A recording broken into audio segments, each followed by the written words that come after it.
So I wanted to talk about where I think Olimar is at in the metagame, where he's going, where I think he can go, and what's kind of preventing that, I guess, him from reaching his full potential. So overall, I think he's in a pretty good spot. He, in my opinion, only has a few matchups that are really bad, namely Fox and Corrin, with a couple others that are there that aren't terrible. Just they can get kind of bad if you're not playing them a very specific way, kind of like a Peach or a Yoshi type thing. But with that, I mean, there's only two real bad matchups, and I don't think they're unwinnable by any means. I think you're gonna have to work very hard to push Olimar through them, but overall they're pretty underdeveloped. For example, Fox, between myself and Shuton, that's the two best Olimars right there, but neither of us have like top level Fox practice that we're consistently getting. I know in Florida there's not like a national threat level Fox, or at least not one that I know of. And correct me if I'm wrong, but I don't believe Japan either, or has one either, or at least not in Shuton's region of Japan. So yes, it is a bad matchup, and we're probably going to lose it for the remainder of Smash 4. I don't see it changing overall, but I think we need to be making more effort to be really learning and developing these matchups, either through Wi-Fi or some other means of learning, so that we can help push these and secure Olimar's spot in, I guess, the upper echelon of characters. I go into bracket now and I kind of worry sometimes because it's like, am I going to lose this Fox player who I know I'm, projected to beat, or I'm more skilled than, going off past results. But it doesn't always work out that way. I mean, at Evo, I, in my opinion, choked to a Fox player, wave one of pools, and then I had to make that losers. And there were other factors at play aside from just the matchup, but I definitely wasn't as confident as I needed to be, and that's because that matchup can be a bit daunting at times. So I think Olimar is in a good spot right now overall with how his matchups are looking and how his play is developing. But one of the biggest issues is that there's not an amazing way for us to practice the hardest matchups. I mean, I play Wi-Fi a decent amount, and I'm always looking to practice the Fox or the Corrin matchup, but I'm still very, I would say, underdeveloped in them, at least by my standards. I don't feel nearly as comfortable as I do when I fight a Sheik or a Zero Suit Samus or something like that. So I think the first step to really pushing the character to the next level would be getting those couple bad matchups that are really troublesome for pretty much every Olimar player, and refining them to the same extent I have with Sheik or Zero Suit or other things. And so I get to the point where when I get into these matchups, I'm minimizing the character interaction. It becomes a lot more skill based, which I think is important with Olimar. He's a very what's the word? He's a very tiring character to play, I guess.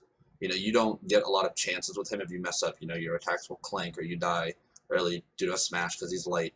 Things like that. He's very good when you can play at the level needed, but he's unforgiving when you mess up. And I think by us not being as refined in these matchups, it's really hitting us hard when we do mess up because we're not covering our blind spots as much, or we're not ensuring that we can make the most out of every stock or every interaction. So I think that's the first thing. It's really just refining those bad matchups on my end, on other Olimar's ends.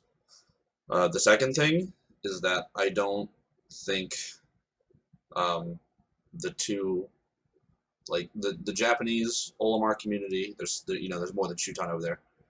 In the, I guess, English-speaking Olimar community, there's very little communication. Like I talk to Shuton every now and then, but I don't speak a lick of Japanese. He speaks very little English, so communication's hard, and I don't always have a translator, handy, like an actual person there to help get some of the tech over like that, or Google Translate's not going to translate like something like a desync down smash as conveniently as I would like. So I think there's some information being lost there. I think Shuton is a phenomenal player, but I feel that he doesn't always utilize some of the tools that Olimar has at his disposal, especially in the technical aspect of things, like with desync smashes or other things like that. But I think he still succeeds because he's just such a great player, and he still understands Olimar very well. He just doesn't always abuse certain techniques. And on the other end, there's me, and I've got, I'm very, I guess, technically proficient with Olimar in regards to pick management and hitting desyncs a lot and all of that. And I know the intricacies of the character, and I really try to utilize them.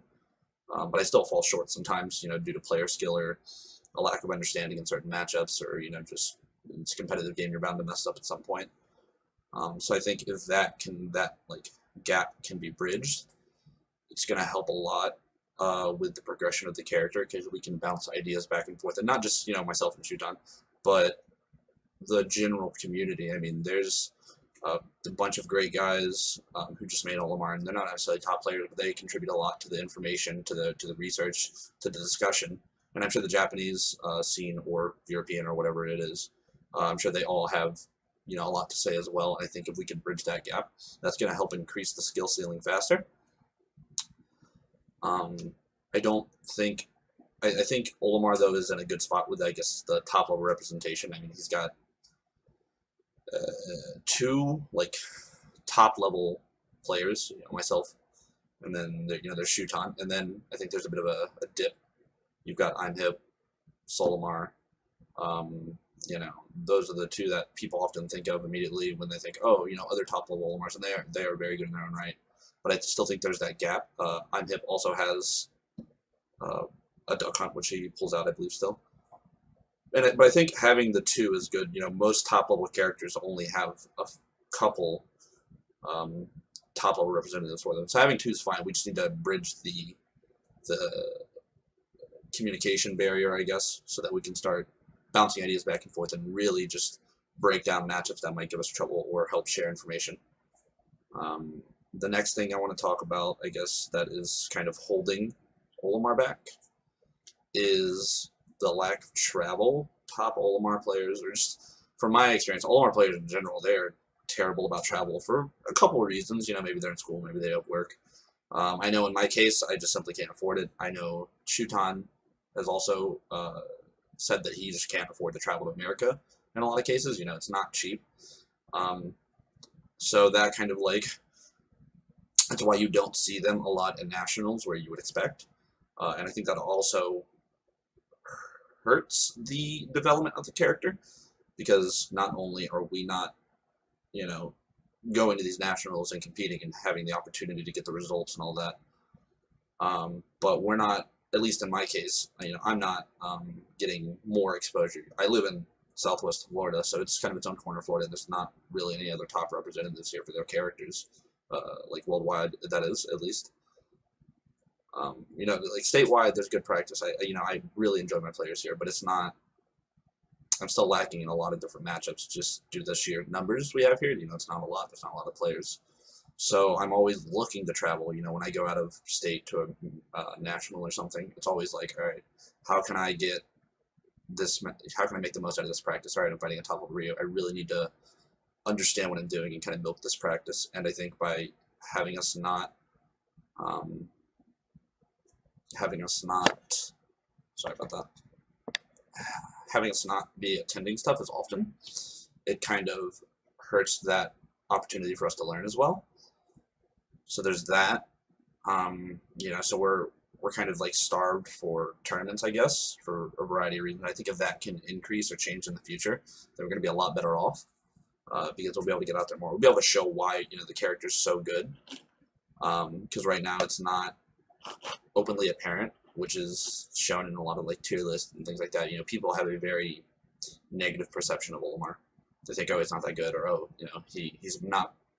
He's all right, but he's not amazing because his Pikmin flank, or because he doesn't have the tons of results or things like that. But I don't believe that's the case. He's got very strong tools in a lot of scenarios. He's very oppressive and neutral.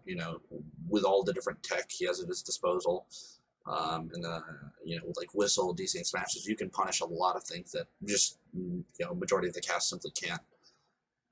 So I think if we can work towards getting out there more to more tournaments, and that's on the own player or the community if they wanted to do that. I think if that can increase and if we can start communicating with the um, international Olimar scene more, it's going to help bridge that gap and just kind of elevate the way the character's at right now to what I think he is, because I think he's top 10. Um, but right now, that's not an easy thing to be saying when there's two, I guess, PGR level Olimars. DeBuzz doesn't really mess with them anymore, but even then when he did, it was kind of a, I might whip it out here or there, but it's never to the same extent of myself or the other solo Olimar players. So with that, it's he's in a good he has, I don't want to say the potential because that kind of that's just like, I guess, like bluffing it up, and that doesn't really do my point justice. I know he can, and I know he's been shown to be an effective character in the meta. I have wins on other top tiers. Shuton has wins on other top tiers, and I'm 99% sure other high level Olimar representatives or top level ones have other good wins as well. So trying to travel more, trying to communicate more is really big. Really refining those bad matchups we don't get to play in that often. That's where we really need to step it up, because we're going, or at least I'm going to tournaments, and I don't feel as comfortable as I should be in certain matchups. And once I can eliminate that, and in addition to improving my own player mentality and skill, I'm going to be able to just kind of walk through bracket a lot easier than I should be. I shouldn't be worrying if it's like round 1 or 2 and I'm fighting like a corn, like, oh no, it's a corn, it could go either way, because it's hard, but it can be fixed. So I think going forward in the future, though, with the character, let's say all of these requirements, or not requirements, all of these kind of like qualifications or scenarios have been met. It's like, all right, Olimar's are traveling more. I'm getting out there more. Shuton's getting out there more. Other, Olimar players are. We're communicating with them, kind of bouncing ideas back and forth. I think Olimar really does well in this in this meta. Like, Cloud is not it's not an impossible matchup. It's not, it's hard, obviously. It's Cloud. He's going to make you play really well. He's going to punish you for messing up. But we've got effective tools for dealing with him. Pretty much every top tier we can deal with pretty well, Fox being the exception. So I think going forward in such a counter-pick heavy meta, I think Olimar can stand alone as a solo pick, similar to other characters like Bayonetta or Diddy Kong. Not saying he's necessarily as good as them, but he's a character that when played on point, when really well developed and understood by the player, you can do a lot and handle most things. You can, having a good grasp of how to play the neutral with him, and then also having a deep understanding of how to punish, can really go from having an impressive neutral game to a very high reward, low risk punish game where you could get 60% off a grab and then kill someone at 70 because you hit him with a down throw or bear. So in the meta, he has a really good spot. The stage list pretty much always works for him. He doesn't have a bad stage. Dreamland would be his worst, if anything, due to the wind, but that can be banned if you need to. And even then, if you go there, it's still not a terrible stage. His biggest weakness is, I would say, fast characters are really mobility heavy characters, kind of circumcamping him, but they get a big lead like a Sonic on Town and City, or like a Bayonetta who's got a stock lead and just doesn't want you to catch them. It's not easy. That's his biggest issue. Fast characters in terms of boxing speed can also be a bit troublesome, but most of them don't have what it takes to use all those tools in synchronization to kind of force Olimar into a bad spot. Fox being kind of the only one, in my opinion. Sheik's got amazing frame data, can really box you up, but she struggles to kill so much more than like Fox, and we kill her super easy. And just because you have good frame data doesn't mean you're going to beat Olimar. He can lag out your attacks by making you hit his Pikmin. He can whistle things that would normally be safe on block or mix up. There's ways to take your good frame data and punish it. I mean, we even do it to Fox too. It's just once he gets us in the air, it's like, all right, up tilt, up air, and then all of his attributes kind of come together really well to keep us in a bad spot. But even then, we can still come back from it. We get on the ground, we reset back to neutral. I kill him very easily. He's easy to ledge guard if you're on point. So nothing super polarizing as long as you can play each and every part of the game right. And that kind of is where I want to transition to the next part with General Olimar. um, with general Olimar play. Excuse me. With general Olimar play, most Olimar players, like a heavy majority of them, I think, don't have a firm grasp of how to play the character all the way. So, I for one, I would say I'm more of an aggressive player, more fast-paced. I don't really favor defensive play often, and it's something, I would say it's my weaker area of the two. But it's something I'm actively working on, and I still have a lot of room to grow into it. And I think that's one of the things that Shuton's kind of really gotten down before me, is that he's able to play aggressive also pretty well. But he's also a bit better at the defensive play. He kind of knows when to reel it back. And that's, why he could go from getting like 3-0'd or 2-0'd or whatever by Salem at Frostbite to 3-0'ing him at Civil War by just switching up his strategy very, very much to a much slower paced style. But and for myself, I'm working on it as well. But a lot of other Olimars, they've either got like, they're really aggressive, they're very defensive. That's kind of the more traditional one that people think about, like a campy Olimar. Or they're in a weird middle hybrid area, but they're never super, like, they're never optimized enough in one or two areas. And I think that really holds the general Olimar scene back. Because it's hard to understand why you're losing with Olimar. You might be playing aggressive, and then you're picking or clanking, or you're getting comboed, or you're hitting with unsafe things. And if you're not super refined in that area, then you're going to go, oh, I don't know what to do. Maybe I'll just play defensive. But they're also not, from going from a naturally aggressive playstyle by them to a more defensive one, that doesn't always work immediately. So then they think, well, playing defensive didn't work either. So Olimar just, he's just got to lose this matchup or something like that, or he's a bad character. But that's not really the case. There's a lot of work to be done by the general Olimar player base to be optimizing and enhancing their strategies and their offense and their defense, and how they can go about switching them. It's with Olimar, you kind of got to do it on a moment's notice. You got to be playing a safe, control-heavy neutral, where you're kind of just snubbing out all of the approach options by the opponent with pivot grabs, side B, aerials, things like that, pivot F smashes, and then the moment you get your one opening, it's like, all right, I call him into a grab, and I've got the perfect lineup. I've been managing it this whole time just for this. All right, I got the lineup. Now do a quick 0-60 combo. All right, well, now they're at 60%, and now they're in disadvantage. Now you can press your advantage a little bit more and get them in a bad spot, and then maybe you'll get hit once or twice, and then you'll reset back to neutral, and you'll do it again until you get a stock. Olimar's very effective at taking stocks. His hits aren't always the best. They're not always the easiest to hit, but they hit very hard, especially when you have like a purple pigment there.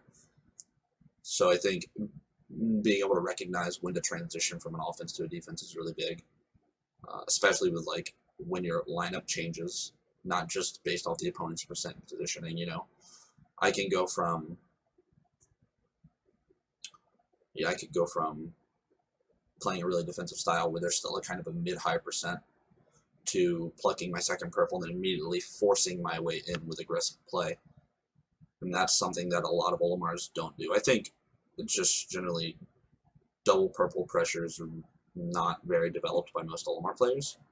It's something they could work on a lot, and it's not an easy thing to do. If you just run inside side beat people, you're going to get hit. It's not like just a guaranteed safe punish option. So working on that, and that kind of falls back into the aggressive playstyle, really developing it, because it's I would say the more underdeveloped option of the two, out of the defensive and offensive styles. So being able to develop the offensive style more is going to help players a lot in matchups where they're getting run down, because they're not able to fight back as efficiently. They're thinking, all right, I'm getting smothered by a Sheik player, but my defense is I'm getting caught too fast. What do I do? But if you can fight back effectively, if you can integrate power shields and really tight spacing and decent smashes into a more offensive-based playstyle, you're not gonna feel cornered nearly as often. You're gonna be able to fight back from just a littlest opening, and then be able to mount your offensive, take stage control, and then reverse the entire flow of the match and the momentum. So overall, I guess I think with everything. The big things that Olimar needs to really push himself to the next level are clear communication between the international, non-English speaking communities who play Olimar, who are harder to contact, and then so we can get together with them, bounce ideas back and forth, discuss matchups, really push the character more, traveling more. That's probably the hardest one since you can't generate money out of thin air. But trying your best to, I'm trying my best to get out to more events. I really want to push this character and myself to the highest level of play I can. I want to show the world that he is a top tier and that he's very valuable and can win a major. And then lower level players and higher level, and top level players, really developing the different styles of Olimar that you can play to easily transition between them, which will help break down, the matchups that we're struggling with, help develop them more, be a more studied player, and be able to make a transition from a character that's got some of the most oppressive, aggression you can put out in the game with the right lineup to a very solid and very hard to beat neutral game where it's just like an impenetrable wall at times, all while putting out lots of damage. So I think that's everything I want to talk about with Olimar. He's in a really good spot right now. He can go better. He can go higher. I think he's top 5 potentially with a lot more development from him and optimization from the players. But I think he's in a good spot now, and we just need to, as a community, try to push him to that next level and get ourselves out there more and show the world why he kind of can tango with most of these top tiers just as well, if not better than them. So yeah, thanks for watching, guys, and I will see you all next time.